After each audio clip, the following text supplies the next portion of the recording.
거대한 공포가 소리 없이 다가온다.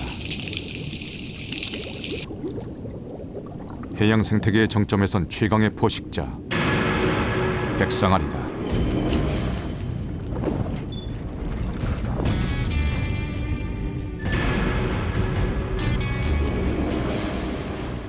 가공할 힘과 놀라운 사냥 감각으로 인간까지 무력화시키는 바다의 제왕. 백상아리는 인간을 공격하는 식인상어로 오랜 세월 두려움의 대상이 되어 왔다.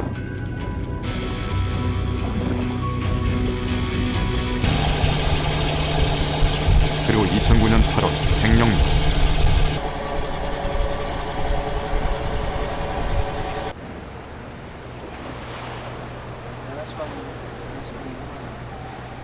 천연기념물인 잔잔박이 물범을 조사하던 국립수산과학원 연구팀은 뜻밖의 현장을 목격하고 황급히 카메라를 꺼내든다.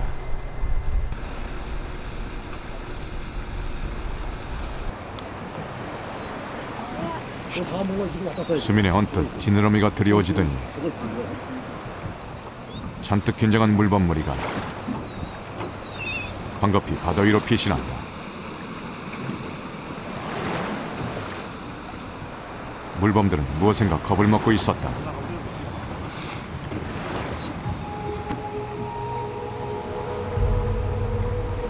미처 피신하지 못한 물범 한 마리에게 거대한 생물체가 접근한다.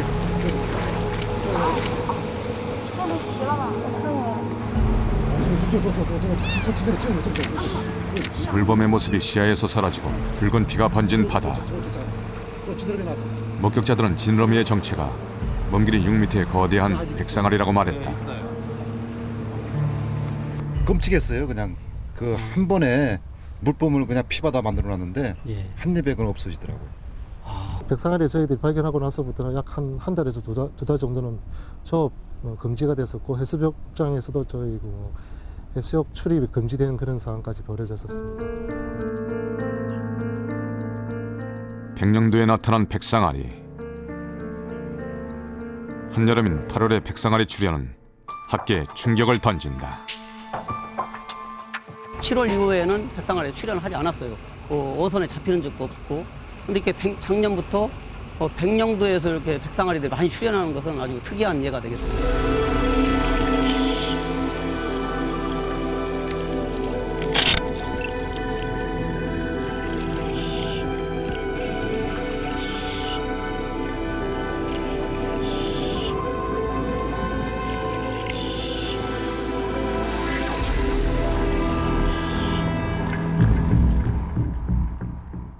한반도를 휩쓰는 유례없는 이상기후.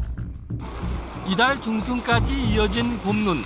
남부지방에선 92년 만에 가장 늦은 눈이었습니다. 경북 영주의 사과 과수원에도 눈이 2cm 정도나 쌓였습니다. 꽃망울에 내려앉은 눈, 바라보는 농민은 애가 탑니다.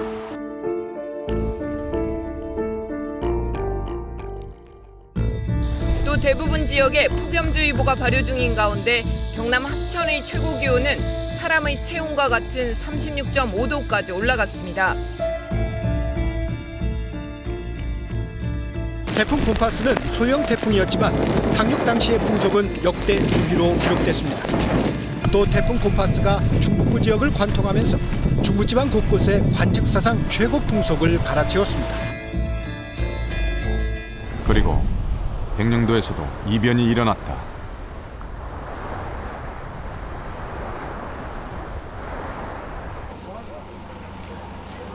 (2010년 8월) 제작진은 백령도를 찾았다. 북한과 가장 가까운 곳에 위치한 섬 백령도.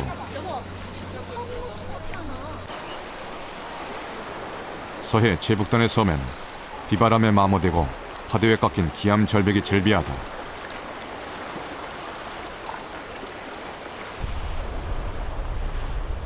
제작진은 1년 전 백상아리가 출몰한 물범들의 서식처로 향했다.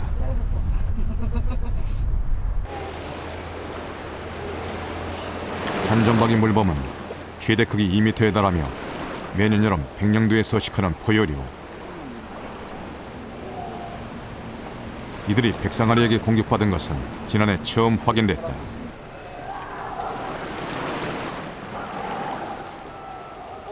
네, 처음이죠. 그렇게 목격을 못 해봤으니까 이게 처음이죠. 처음 있는 일인데 굉장히 좀 놀라시기도 하고. 아, 놀랬죠. 끔찍했어요, 그는.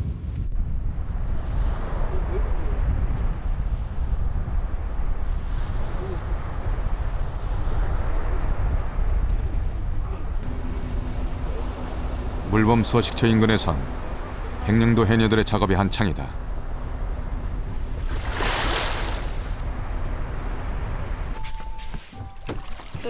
백령도의 바닷속은 어떤 모습일까? 수심 3m 정도 들어가자 다시마밭이 펼쳐진다.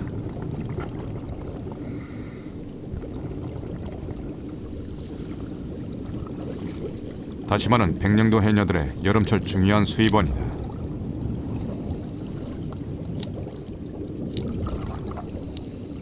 뿐만 아니라 이곳은 물범들의 사냥터이기도 하다. 백상아리가 나타난 시기인 8월, 해녀들은 불안 속에 조업을 이어가고 있었다. 네, 우린 여기서 가에서 오니까 예. 상어 그냥 저 물개하고 상어 있으니까 여기 가에서 괜찮아요. 그래도 약간 걱정되거나 뭐 좀 두렵게. 걱정은 됐죠.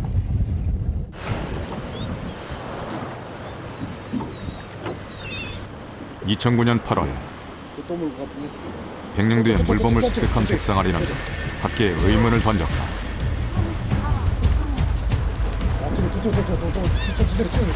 그간 백령도는 백상아리에게서 안전한 지역으로 여겨졌기 때문이다.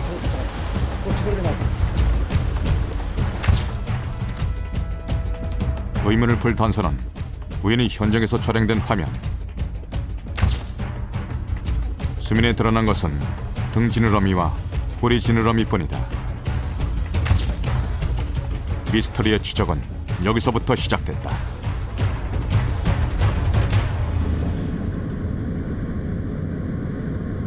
제작진은 먼저 상어를 연구하는 생태 전문가를 만나기로 했다.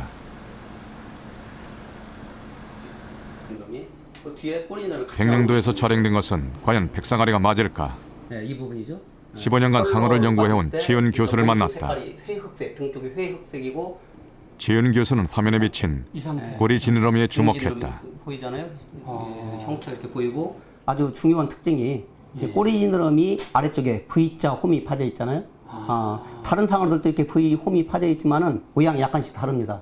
상당히 그 삼각형의 형태에다가 아래쪽에 V자 홈이 있는 것이 백상아리의 특징이 되겠습니다. 그러니까 이거 도감 보면 도감에 있는 그림하고 모양이 똑같죠. 최윤 교수는 화면의 지느러미가 백상아리의 것이라고 확신했다. 어두운 색을 띠는데 청상아리는 이렇게 수직으로 선 백상아리의 꼬리엔 V자 모양의 오목한 홈이 파여 있다.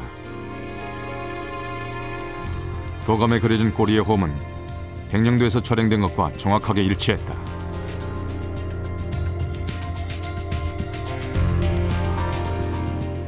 이것은 충남 경렬비열도예요. 그러나 또 다른 의문이 제기됐다. 그 상어들이 잡힌 상어는 백령도 백상아리의 출현 시기가 알려진 생태와 배치된다는 것이다. 입항할 때 들어올 때는 다 죽어 있는 상태로 들어오거든요.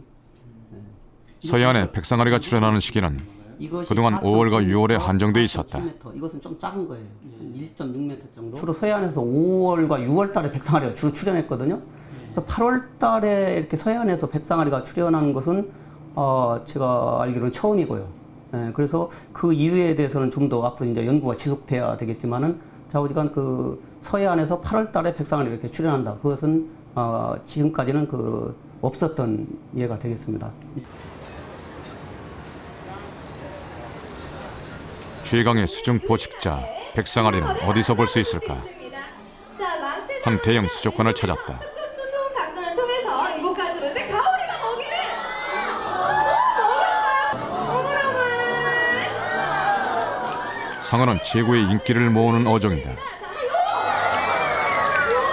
보셨나요? 이 팔이 아주 무섭게 새우새 팔까지 먹이로 착각. 날렵하게 먹이를 치는 상어의 모습은 탄성을 자아내기에 충분하다.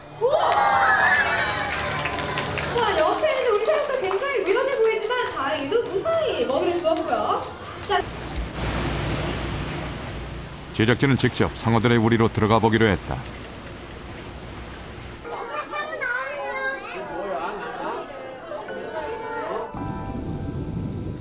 먼저 제작진에게 다가온 것은 브라운 상어.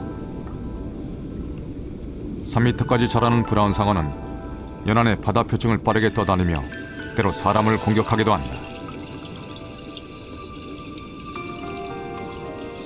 주로 바닥을 유영하는 널스 상어는 강력한 꼬리 지느러미를 가지고 있다. 상어들은 각자의 사냥수를 발전시키며 진화했다. 이곳의 상어 중 인간에게 가장 위협적인 샌드 타이거 상어. 바다 거북이나 해상 포유류를 사냥하는 샌드 타이거 상어는 평소엔 느리지만 먹이를 발견하면 민첩하게 돌변하는 교활한 사냥꾼이다. 수족관에서 만난 대형 상어는 대부분 우리나라에선 보기 힘든 것으로 따뜻한 아열대 바다에 사는 종이 많았다. 저희가 보유한 상어들의 대부분은 호주 연안의 케언스라는 곳에서 약 30여 마리가 공수되었고, 나머지는 남아공의 케이프타운 밑에 연안 쪽에서 우리 한국까지 오게 되었습니다. 수족관에서도 상어의 본능은 사라지지 않는다. 방어 한 마리가 그보다 얼마 크지도 않은 상어에게 순식간에 잡아먹힌다.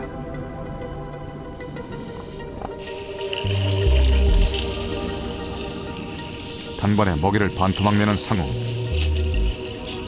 남은 토막을 다른 상어가 재빨리 채간다.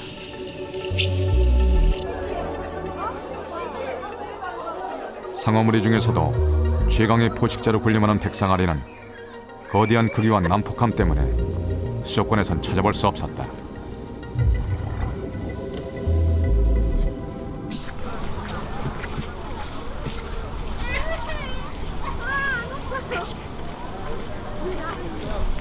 제작진은 다른 형태로 한반도의 백상아리를 마주하게 됐다.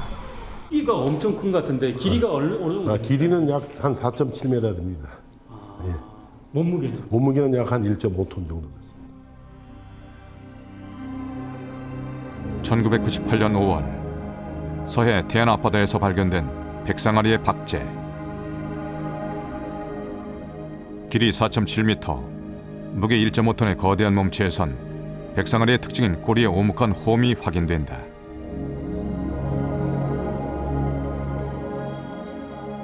주로 해양 포유류를 사냥하는 백상아리의 이빨은 거대한 사냥감도 쉽게 자르고 찢을 수 있도록 가장자리에 톱니를 두른 삼각형 모양이다.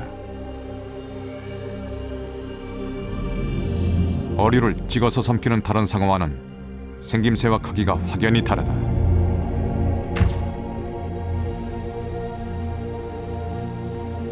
지금까지 서해에서 발견된 몸 길이 4m가 넘는 대형 백상아리들.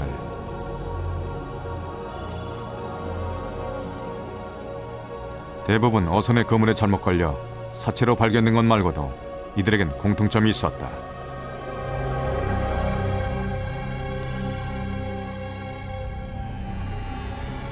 출현 지역은 전북 군산 앞바다와 충남 태안 앞바다 등의 서해 중부. 출현 시기는 수온이 본격적으로 오르기 전인 5월과 6월에 집중돼 있었다.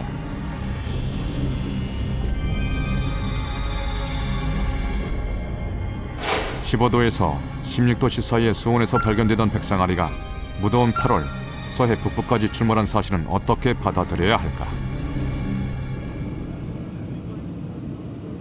남반구의 남아프리카 공화국.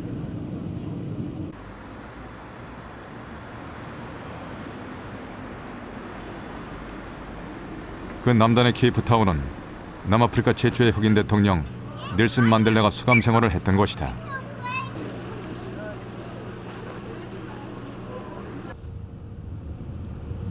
제작진은 케이프타운에서 차로 2시간 거리의 해안 간스베이를 찾았다.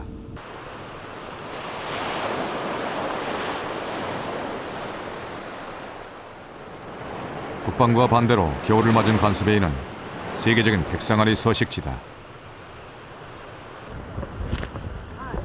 동행한 전문가는 특히 겨울인 지금이 백상아리 관찰의 적기라고 말했다.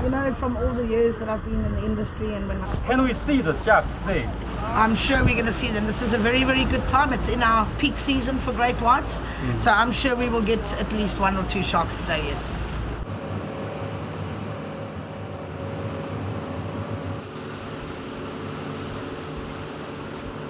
배는 30분 정도를 달려 백상아리가 출몰하는 곳에 도착했다. 과연 백상아리를 만날 수 있을까?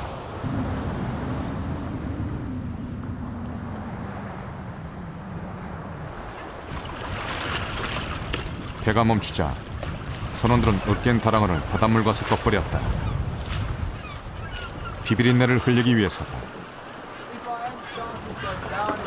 다랑어와 같은 대형 어류는 돌고래나 물범 등의 포유류와 함께 백상아리가 선호하는 먹이다. 배는 곧 시동을 건 채 백상아리의 접근을 기다렸다. 20분쯤 지났을까? Now you see our slickers going right to... Okay, shark. 드디어 Same one? 백상아리가 모습을 드러냈다. Looks like a female. Hey! You see how quick? You see how quick that was? 몸길이 약 2.5m의 백상아리는 물 밑에서 조용히 먹이를 탐색하다 곧 공격에 돌입한다.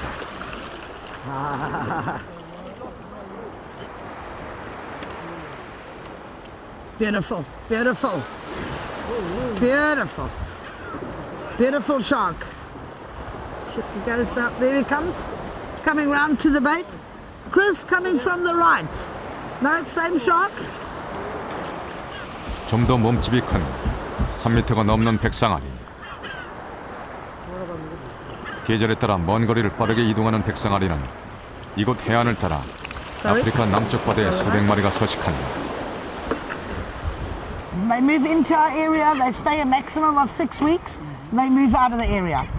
There was one shark that was tagged in this area. They called her Nicole, and in 90 days she swam to Australia. 좀 더 백상아리에 접근할 수는 없을까? Nice to meet you. How are you doing? Good. Very well.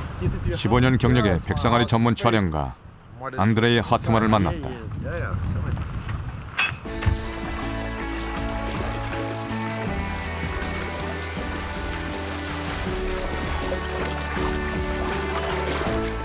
안드레이 하트만은 상어의 초근접 사진을 찍는다. 상어의 코를 만져 입을 벌리고 날카로운 이빨을 드러내도록 유도하기도 한다.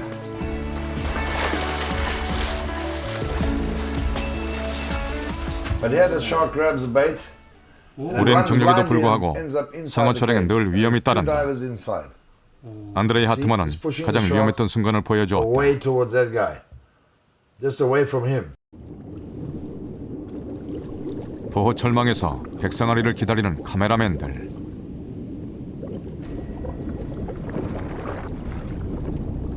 곧 몸길이 3m가 넘는 백상아리가 나타나 미끼를 문다. 배 위에서 미끼에 연결된 줄을 보호 철망 쪽으로 잡아당기자 흥분한 상어는 빠르게 움직이다 보호 철망까지 난입한다.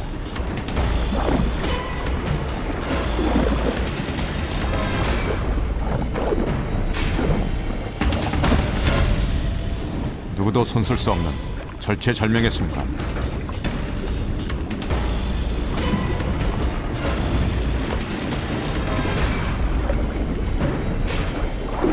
카메라맨들이 있는 힘을 다해 다행히 보호 철망 밖으로 빠져나온다. 백상아리 앞에선 어떤 경우에도 안전을 담보할 수 없다.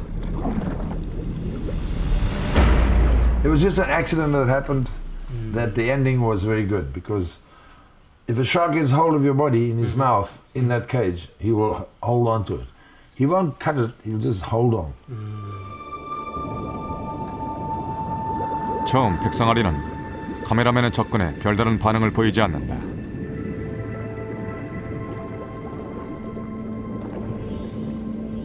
느긋하게 움직이다 한순간 빠르게 움직이며 목표물을 공격하는 백상아리.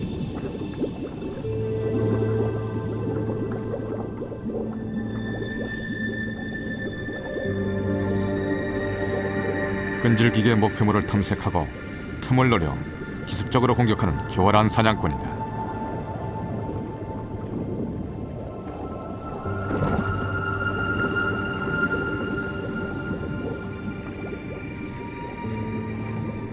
But some are really mean. And they will try maybe to try and bite you, and they can do it so quickly. They come swim past you slowly, they look at you and they look at you, and it's the way it looks at you. It's just the way it behaves. And the moment when he has the right moment, he can take a bite very quickly.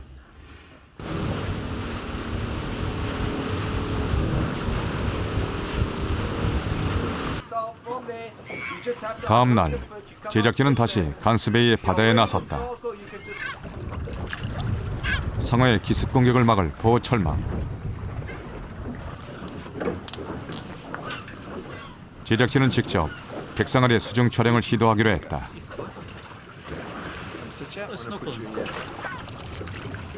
상어들은 대체로 야행성인 경우가 많지만 백상아리는 낮에 사냥하는 포식자다.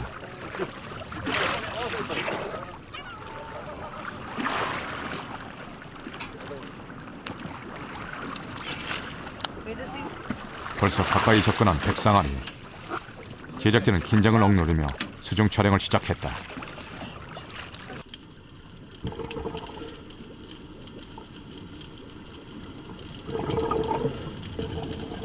그들의 영역인 바다에서 본 백상아리는 수면 위에서보다 훨씬 거대해 보인다.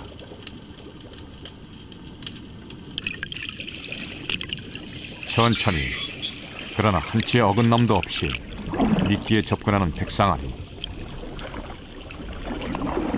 백상아리는 빈틈없는 감각기관을 갖춘 예민한 사냥꾼이다.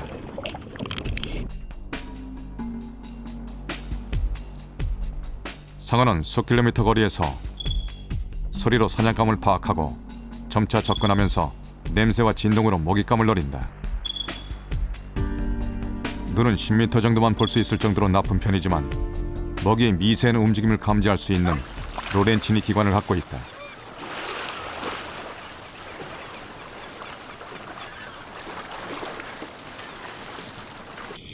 로렌치니 기관은 상어만이 가진 특징적인 감각 기관이다.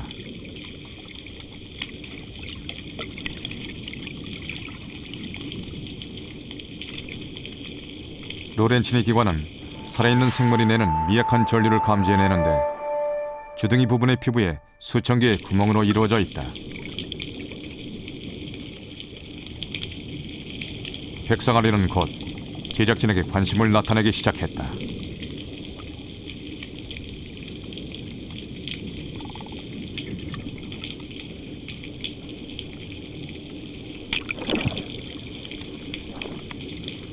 날카로운 백상아리의 이빨이 카메라 바로 앞까지 접근한다.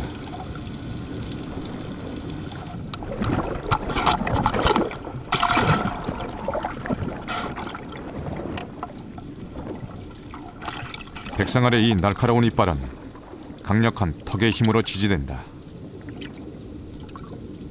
The power of their jaw is incredible. Very, very powerful. If you can see what they can eat a whole seal bull in a very, very quick space of time. 2 bites gone. Very, very sharp teeth, and the pressure behind that jaw is immense.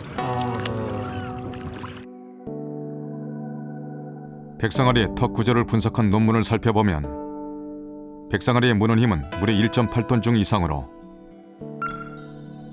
셰퍼드나 늑대는 물론 300여 킬로그램 중의 턱힘을 가진 사제에 비해서도 6배 가까이 강력하다.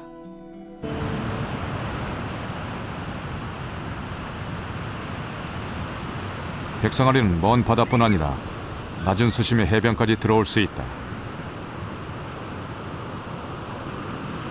겨울에도 파도를 타려는 사람들로 붐비는 케이프타운 인근의 해변.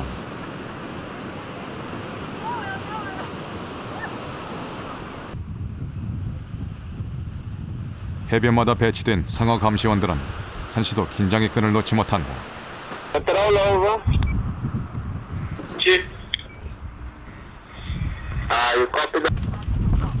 이곳 해안가에도 일상적으로 백상아리가 출몰한다. It was on Friday. On Friday. What kind of the shark? Great white shark. 남아프리카 공화국에선 매년 상어에게 공격받는 사고가 발생하는데 그 대부분이 백상아리에 의한 것이다.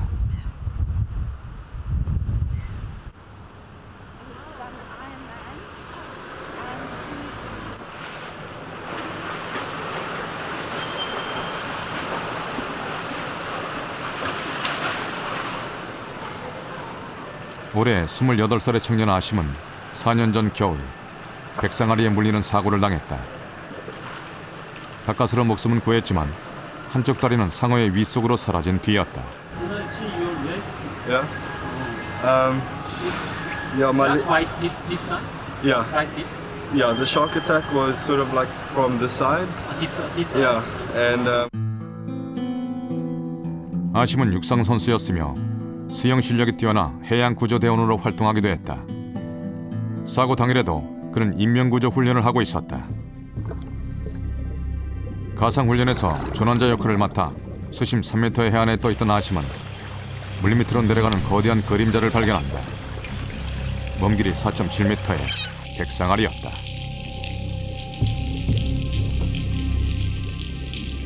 it's like what you see in the movies when the fin comes out and goes slowly down into the water. And the sharks here in Cape Town, they sort of like tend to fly out of the water when they attack something. 백상아리는 순식간에 물밑에서 치고 올라왔다.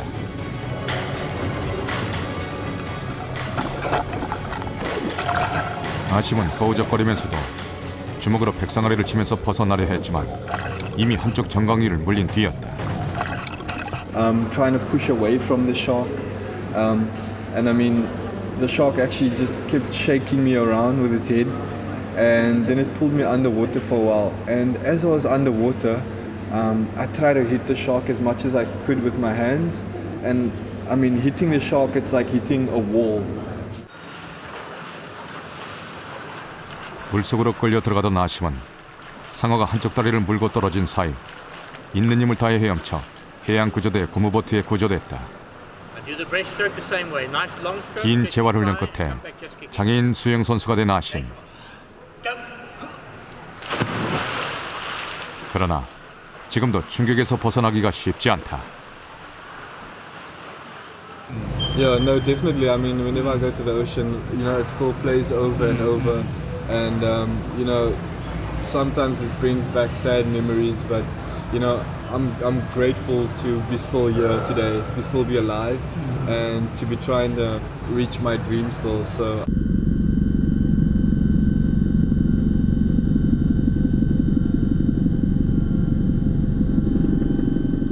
올 여름 30만 피서 인파가 몰린 해운대 해수욕장.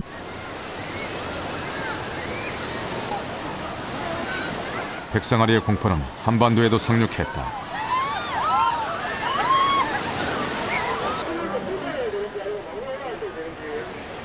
수상구조대원들은 잠시도 긴장의 끈을 놓지 않고 먼 바다를 감시하며 상어의 출현을 경계한다. 지금 해수면 온도도 올라가고 작년 같은 경우에는 저 먼 바다 쪽에 이게 이제 상어가 한번 출현했습니다. 먼 바다 쪽에. 이 해수욕장 쪽에는 아주 안전한데 그것도 같이 지금 관찰하면서 시민들의 안전을 지금 관찰하고 있습니다. 인근 해안을 순찰하는 수상 오토바이엔 대당 300만 원 가격의 새로운 장비가 도입됐다.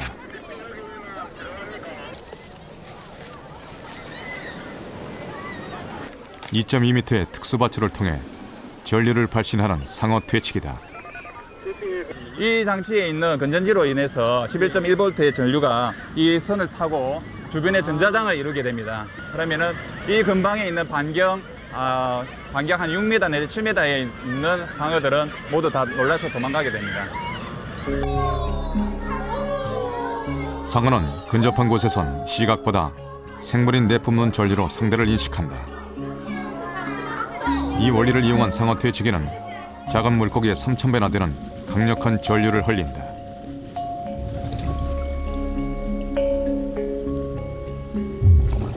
이때 전류를 접한 상어는 자신보다 훨씬 덩치가 큰 고기가 있다고 판단해 놀라 도망가게 된다.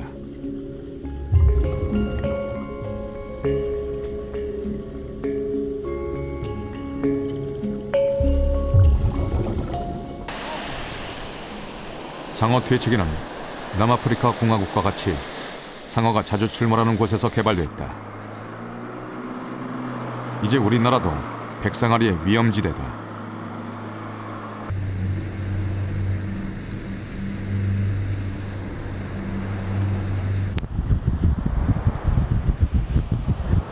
서해 중부에서 신진도 주민들은 몇 년 전 백상아리로 인해 큰 홍역을 앓았다.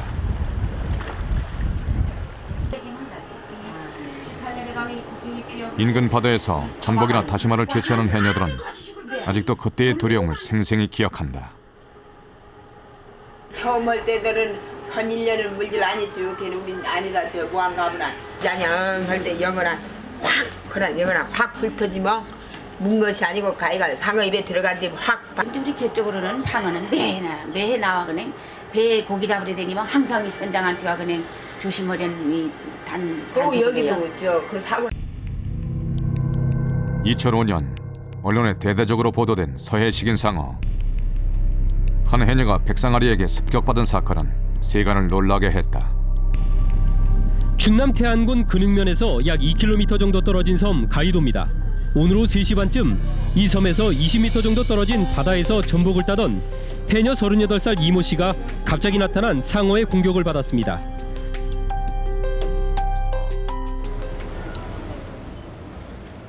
당시 백상아리에게 공격받은 해녀의 상처는 어느 정도였을까? 아니 당시 저기 해녀 기록 담당했던 의사에 따르면 해녀는 백상아리에게 한쪽 다리를 물렸다. 바깥쪽에 다랬게 저쪽 위에 있는 군데군데 살이 찢어진 것은 물론 인대도 일부 찢겨나갔다. 뿐만 아니라 뼈에까지 심각한 손상을 입었다. 이쪽이 체중이 부하가 되는 해녀는 간신히 목숨을 건졌지만 두 차례 대수술을 받아야 했다. 닿는 부분이 되겠습니다. 그런데 이 골 연골이 소실된 부위를 살펴보면은 이게 뭔가 칼로 베는 듯한 그런 상처로 되어 있거든요. 그렇다는 거는 아주 순간적인 힘에 의해서 그 강한 외력이 가해졌을 때 생기는 상처들이거든요. 1959년 첫 희생자가 발생한 이래 서해에서의 백상아리 피해 사고는 5, 6월 중부 해역에서만 발생했다. 2009년엔 서해 북부의 백령도가 새롭게 백상아리의 활동 무대에 포함됐다. 상어 전문가 최윤 교수는 올여름 현장 조사에 나섰다. 물범을 공격하는 것이 목적이 됐다면서요. 그 백상아리라는 건 잘 아시죠? 그 상어 크기를 한 육안으로 볼 때 대체적으로 한 어느 정도? 1년 전 백상아리의 물범 포식을 목격했던 현지 주민과 동행한 현장 조사.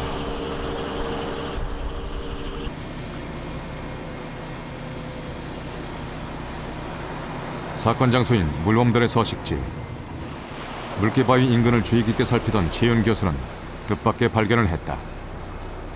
물범들 몇 마리는 지금 한 마리 목덜미가 깊이 파져 있는데 큰 상처가 있는데 저건 뭔 상처죠?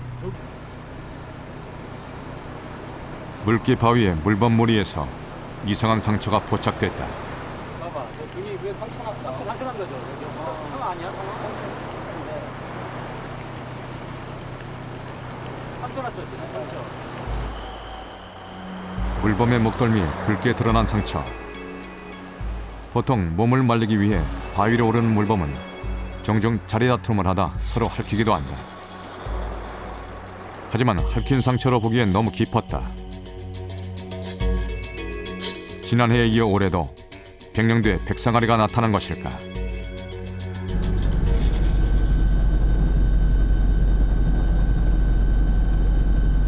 백령도와 같은 서해 북부 인천 영희도 을왕리 해수욕장.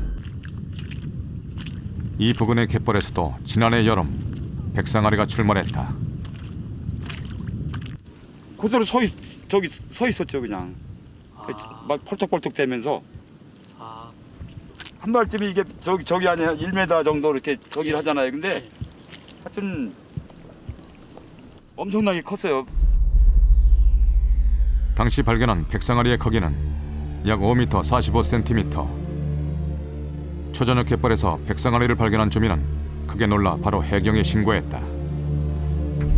처음에는 그냥 프라이빗발만 보고 바로 그냥 신고를 했는데 고래 같은 거로 봤어요. 고래 같은 거로. 너무 크기 때문에. 다음 날 현장에 도착한 전문가는 이 상어가 백상아리라고 결론지었다.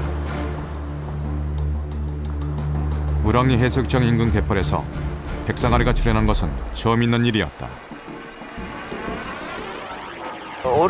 어르신들도 자기 평생에 처음이라는 그런 반응이었습니다.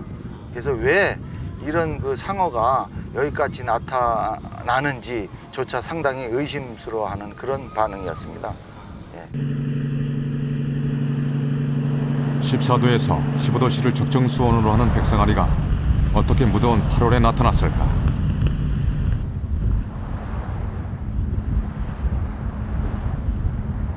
국립수산과학원은 1년에 몇 차례 서해바다의 수온과 염분, 용존산소를 측정하는 탐사를 하고 있다.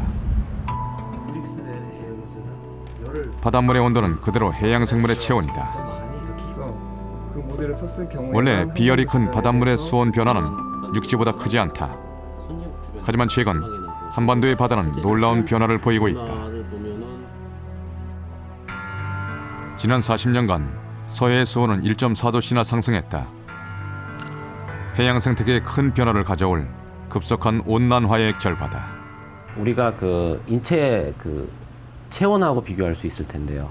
36.5도라는 체온이 1도 상승을 했다고 생각하면 37.5도가 되고 실제로 초기 감기와 같은 그런 증상이 나타날 수 있을 것입니다. 그와 같은 식으로 40년 동안 우리나라 한반도 주변 해역에서 1도의 수온 상승이라고 하는 것은 그런 정도의 그 큰 효과를 발휘할 수 있다고 생각을 합니다.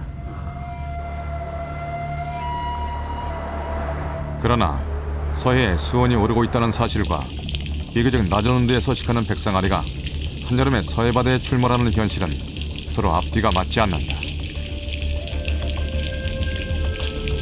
제작진은 미스터리를 풀 또 다른 열쇠를 찾아야 했다.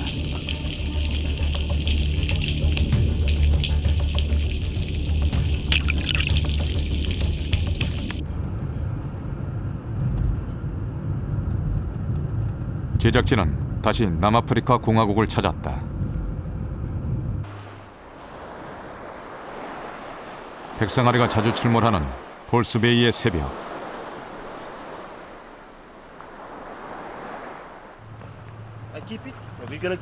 이번 백상아리 생태 조사엔 현지의 생태 전문가인 올라 룬데모 박사가 동행했다.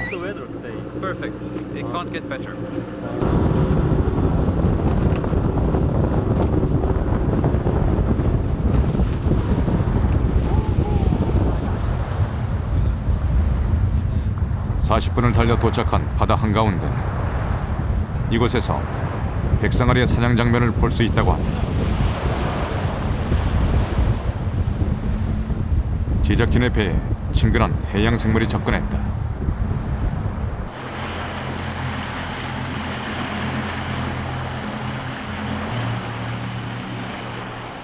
어두운 회갈색에 최대 2.5m 크기의 남아프리카 물개다.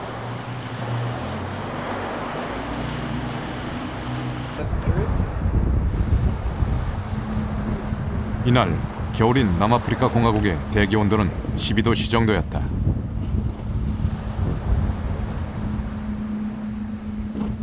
백상아리에게 영향을 끼치는 표층 수온은 어떨까?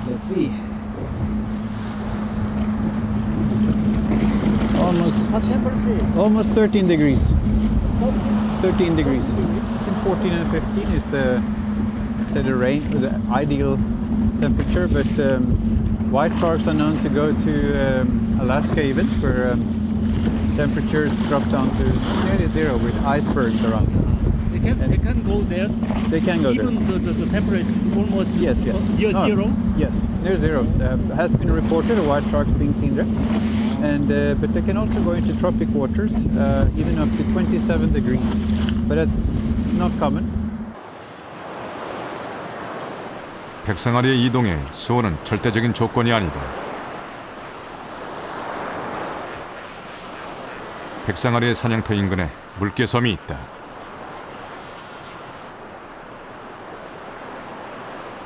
무려 6만 4천여 마리의 물개가 무리지어 서식하는 장관.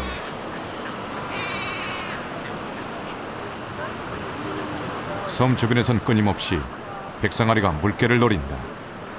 Faster than a shark, and once the seals have seen the shark, then the shark has big difficulty catching them. Not easy at all. So the shark relies on being invisible and surprising them, coming up from behind or underneath and surprising them. 해가 막 떠오른 아침은 백상아리가 노리는 공격 시기.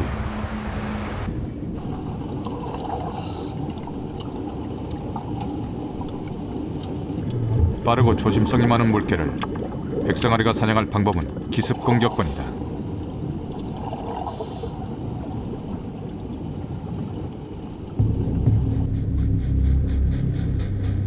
햇빛이 수면에 반사되는 시간. 물밑의 상어를 물개는 알 수 없다. 상어는 어둡고 깊은 물 밑에서 빠르게 수직 상승하며 물개를 낚아채는데 이때 속도를 못 이겨 물 밖으로 점프하기도 한다.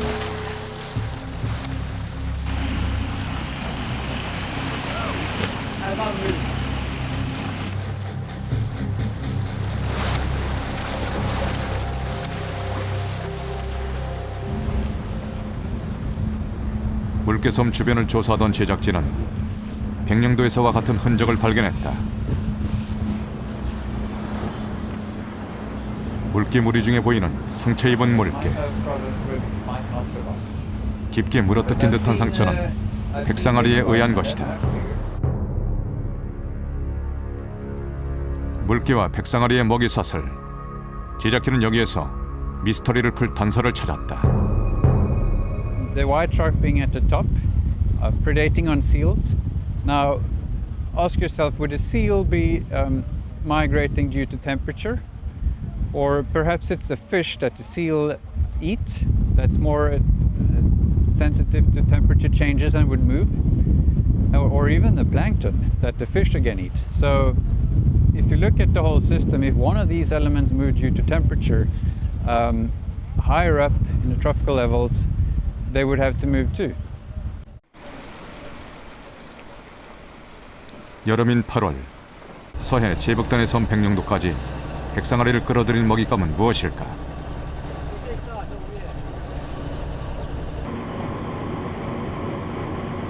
국립수산과학원 물범조사팀은 매년 여름 백령도 잔점박이 물범 개체수와 생태를 조사한다.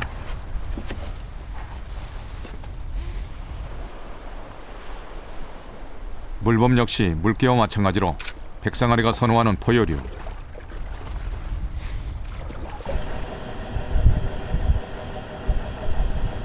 그러나 물범이 백상아리를 끌어들였다고는 보기 어렵다.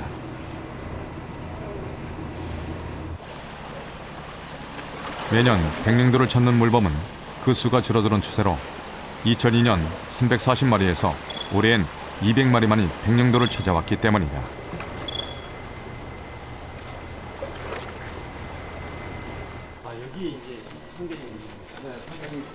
제작진은 백령도 어민에게 또 다른 단서를 얻을 수 있었다. 이게 상갱이에요? 돌고래의 일종인 상괭이.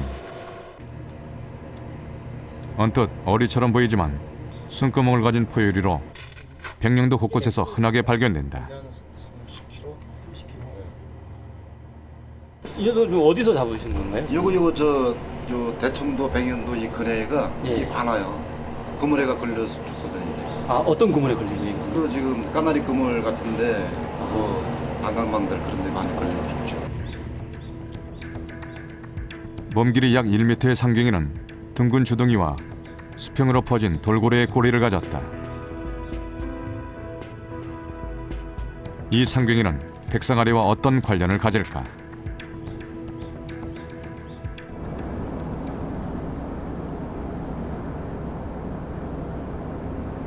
제작진은 다시 상어 전문가 최윤 교수를 찾았다. 호수를 받아들이는 역할을 하는 것이 원뜻 보면은 이게 진원이가 다 있는 것 같은데 최윤 교수는 과거 한번도에 출연한 백상아리의 먹이를 연구해왔다. 이것은 조금 방치원과 비슷하지만 전형적인 방치원 아니지. 1990년대 중반부터 지금까지 최윤 교수는 3차례 백상아리의 사체를 해부했다. 1996년 실시된 백상아리의 먹이 분석.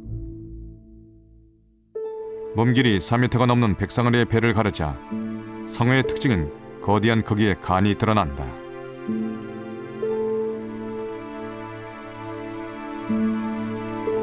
이어 위를 가르자 안에서 나온 것은 바로 상괭이. 해외에서 발견되는 백상아리는 대부분 물개나 바다 표범을 포식하지만 서해안의 백상아리는 상괭이를 먹이로 하고 있었다. 백상아리는 제가 3마리 잡아가지고 해부를 했는데 다 그 상괭이, 돌고래만 이렇게 들어 있었습니다.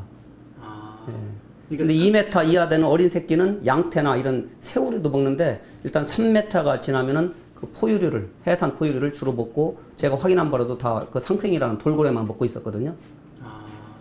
그러니까 주 먹이원은 바로 상괭이다. 그러죠. 예. 백상아리의 먹이원인 상괭이 역시 예전부터 서해에 서식하던 종이다. 상괭이의 생태에 어떤 변화가 생긴 것은 아닐까. 2000년대 들어 국립수산과학원 고래연구소는 상괭이 조사를 시작했다. 원래 이렇죠. 주된 목적은 상괭이 개체수 변화를 확인하는 것으로 조사 방법은 눈으로 확인하는 목시 조사다.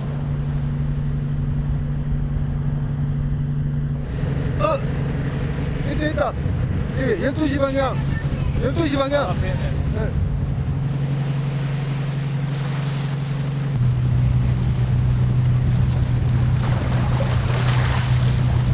어미와 새끼로 보이는 크고 작은 상괭이 2마리.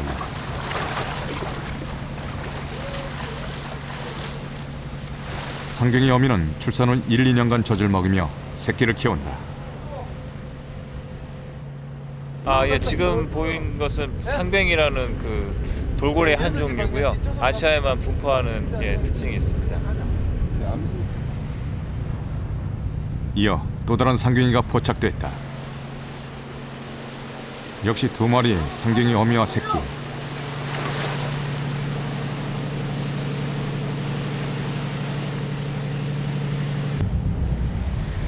봄철 수심이 얕은 연안에서 번식하는 상괭이는 한반도 연안에서 가장 흔하게 볼 수 있다.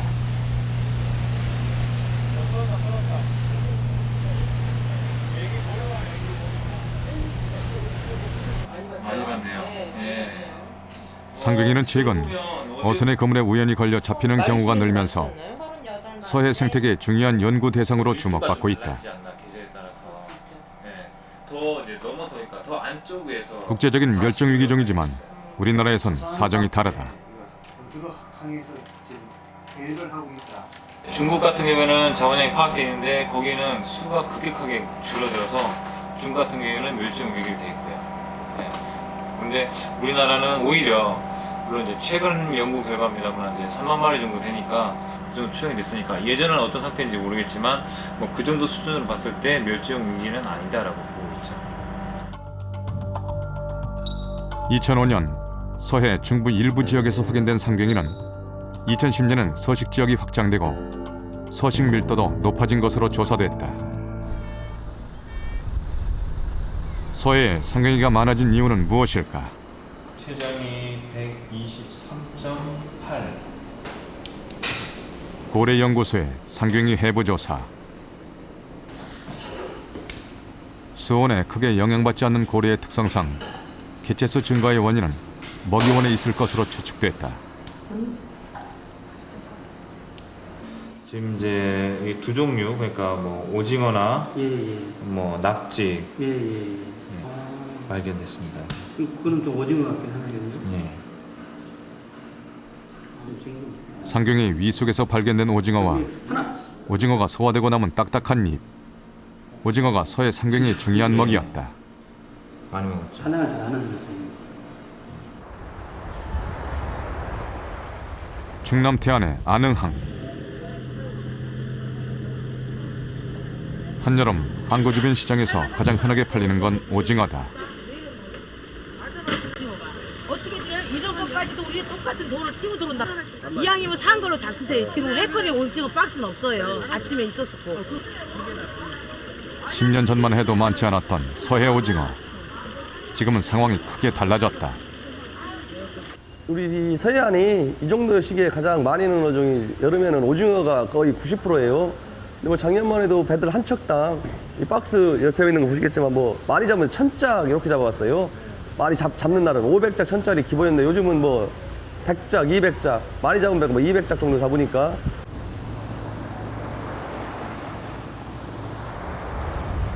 항구에 정박한 어선들 중에도 집어등이 달린 오징어 잡이 배가 많다. 대부분이 울산 등지의 동해에서 온 배다.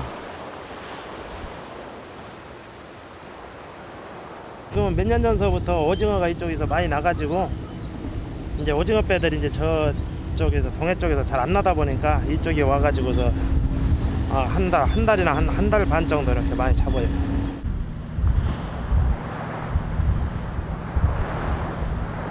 서해 오징어의 성어기는 여름이다. 초여름 동해에서 30시간 넘게 백기를 달려온 오징어 잡이 배들은 가을이 오기 전까지 서해에서 조업한다.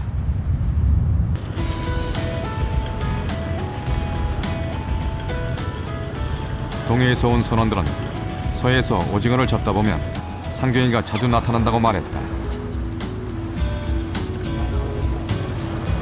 그렇다면 상경이가 개체수를 늘리며 백령도 인근까지 서식지를 확장한 원인은 오징어에 있는 것이 아닐까.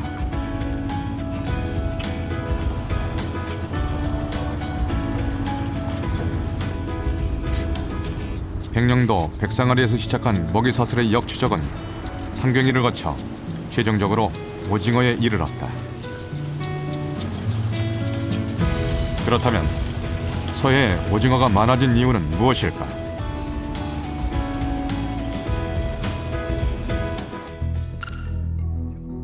국립수산과학원의 조사에 따르면 서해 오징어의 생산량 증가 곡선은 온난화에 따른 수온 변화 추이와 비슷한 양상을 보였다.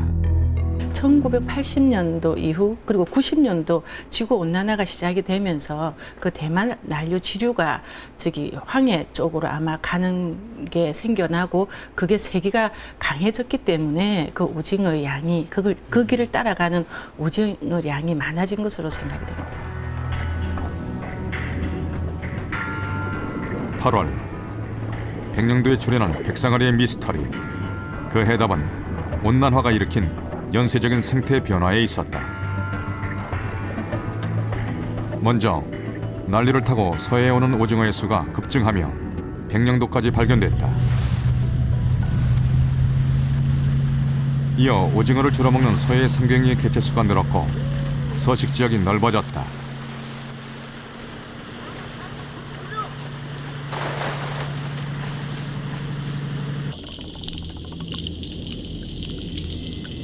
그리고 상경이를 쫓던 백상아리는 최적의 서식 환경인 오리올의 서해 중부에서 8월 서해 북부로 이동한다.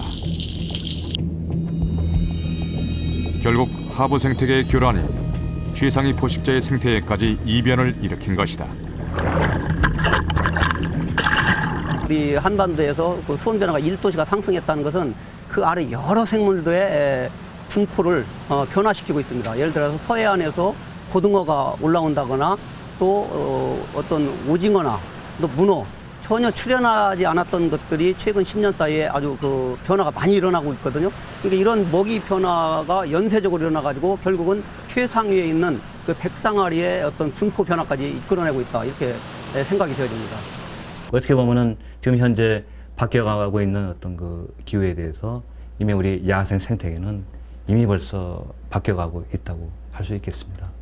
이러한 그 어떤 바뀌어가고 있는 그 야생 생태계가 곧 언제인지 이게 확실치는 않지만은 아마도 우리 그 생존 기간 안에 어떤 우리한테 큰 피해를 입힐 수 있겠습니다. 한반도를 둘러싼 해수의 온도는 2100년까지 무려 3.5도씩가량 상승할 것으로 예상된다. 지구 평균치를 훨씬 웃도는 해수 온도 상승은 이상 기후를 강화시키고 강력한 집중호우와 슈퍼 태풍을 불러온다.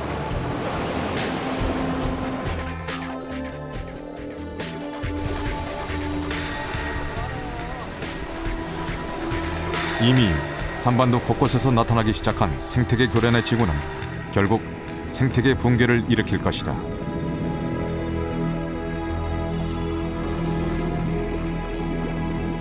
생물종의 30%가 멸종하는 미래. 온난화의 거대한 재앙에선 인간 역시 자유로울 수 없다.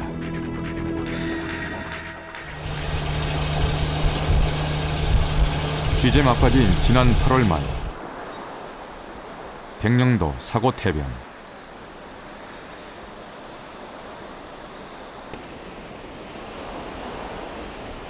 제작진은 연락을 받고 급히 현장을 찾았다.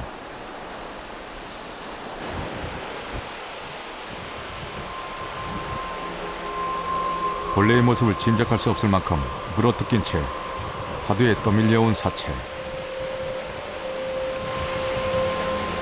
바로 성갱이의 사체였다.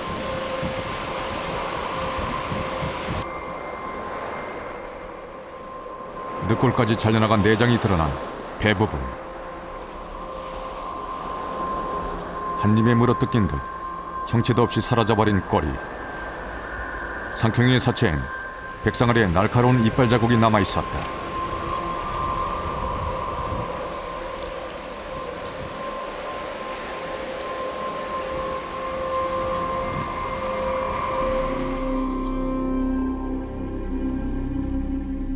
백령도, 백상아리가 보내는 위험 신호.